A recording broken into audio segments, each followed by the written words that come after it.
Du pain quotidien. Il est 7h21. Du pain quotidien avec Mathieu Rouault. Mathieu, 200 faux comptes Twitter ne seraient destinés qu'à relayer des fake news, de fausses informations. Alors, nous allons prendre les fausses informations les plus grosses qui circulent.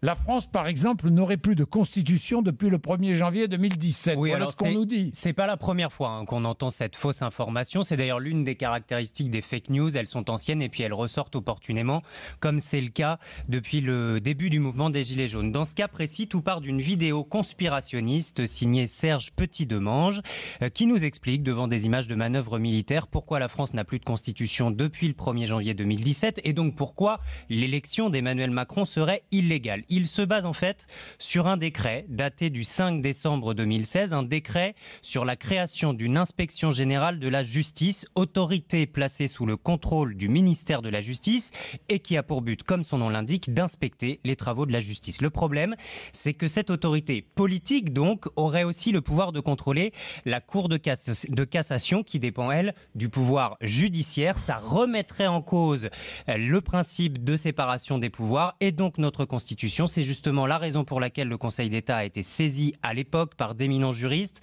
et il a été précisé noir sur blanc que cette inspection ne pouvait pas contrôler la Cour de cassation. Bref, Donc, le décret existe, Oui. mais la Constitution n'est pas mise à mal et l'élection d'Emmanuel Macron non plus. Et Emmanuel Macron qui s'apprêterait à augmenter le salaire de son épouse Brigitte de 22%. Alors là, l'info viendrait du Canard enchaîné, elle a été massivement relayée. Tout est faux. D'abord, l'info ne vient pas du Canard enchaîné, elle a été inventée par un site d'extrême droite bien connu, La Gauche m'a tué. Ensuite, Brigitte Macron n'a pas de salaire, mais un budget, 278 750 € selon la Cour des comptes par an, pour rémunérer les 2 collaborateurs de son cabinet et son secrétariat, assurer ses frais de déplacement et de représentation.